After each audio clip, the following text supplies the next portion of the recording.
અમદાવાદના Alice bridge police station હદ વિસ્તારમાં આવતા ટાગોર હોલ પાસે ગઈકાલે મોડી રાત્રિના આસપાસ એક ફાયરિંગનો બનાવ સામે આવ્યો છે, જેના કારણે ફફડાટ મચી ગયો છે।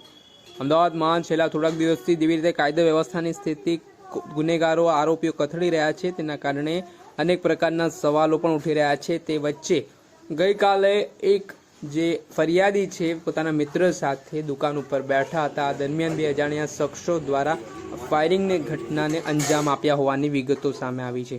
આ ઘટનાથી સમગ્ર વિસ્તારમાં ખળબડાહટ મચી ગયો છે। ફાયરિંગના ઘટનાના પગલે ગુનાની ગંભીરતાને લઈને એલિસ બ્રિજ પોલીસના ઉચ્ચ અધિકારી સહિતનો કાફલો ઘટના સ્થળે દોડી આવ્યો હતો, જેમાં એવું પણ કહેવાય રહ્યું છે કે રાઉન્ડ ફાયરિંગ છે તે હાલ ફરિયાદી છે તેમના ઉપર કરવામાં આવતા તેમના માથાના ભાગે ગંભીર ઈજાઓ પહોંચી છે।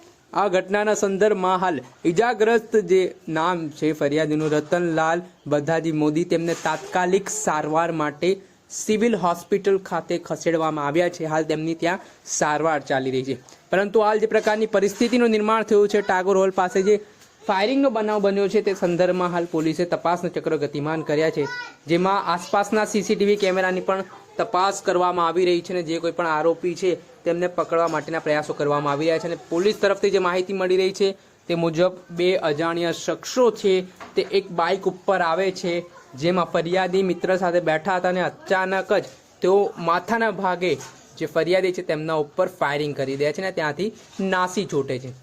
હાલ બનાવ બન્યા બાદ પોલીસે એલર્ટ મોડ પર જોવા મળી રહી છે અને આ મામલામાં હત્યાના પ્રયાસ અંગેનો પણ ગુનો નોંધાયો અને આની તપાસ ચાલી રહી છે કે આરોપીઓ કોણ છે, શું કારણોસર તેમણે આ પ્રકારના કૃત્યને અંજામ આપ્યું, આ તમામ બાબતો હવે તપાસનો વિષય બની છે। અને જો આ આરોપીઓની ધરપકડ કરવામાં આવે છે ત્યારબાદ આ મામલે મહત્વના ખુલાસાઓ થઈ શકે છે। દર્શક મિત્રો, એન કવરેજ ન્યૂઝને આપ લાઇક કરો, સબસ્ક્રાઇબ કરો અને શેર કરવાનું ભૂલતા નહીં।